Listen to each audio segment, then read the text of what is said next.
10 ரூபா கதை 5 ரூபா விற்பீங்களா? இல்ல 10 ரூபா கதை 5 ரூபா குடிப்பீங்களா? எம்ஆர்பி கூட வைப்பீங்களா? பேசுங்க. என்ன இப்ப 10 ரூபா கதை 5 ரூபா விற்பீங்களா?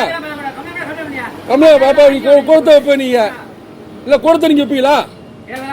தேவையில்ல நான் காசு 5 ரூபா கூட கொடுத்துருக்கேன். 10 ரூபா எம்ஆர்பி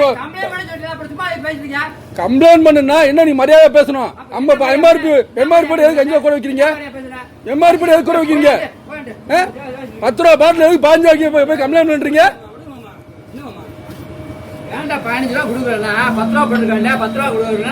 எம்ஆர்பி 10 ரூபா இருக்குங்க, 5 ரூபா கேட்காங்க.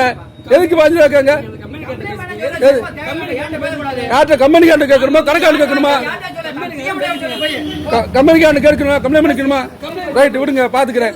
நான் பாத்துக்கிறேன் விடுங்க பாத்துக்கிறேன். நான் பாத்துக்கிறேங்க. ஏங்க நான் கலர் நீங்க நீதி இல்ல இருக்க முட்டா பண்ணிச்சுருக்காங்க. எம்ஆர்பி விலைய 10 ரூபா விற்க 5 ரூபா கூட வைக்கிறீங்க. இன்னைக்கு கலர் குடிக்கிறா நீங்க ஸ்டேஷன்ல கம்ப்ளைண்ட் பண்ண அவ்வளவுதானே. நான் கம்ப்ளைண்ட் பண்ணிக்கிறேன் விடுங்க. கம்ப்ளைண்ட் பண்ணிக்கிறேன். அப்படித்தான் நீங்க வாங்குவீங்க. வாங்க வாங்க வாங்க. நான் கம்ப்ளைண்ட் பண்றேன். உங்களுக்கு எல்லாம் தெரியும்ல. ரைட் தெரியும் பாருங்க. நான் தெரியப்படுத்துறேன் வாங்க.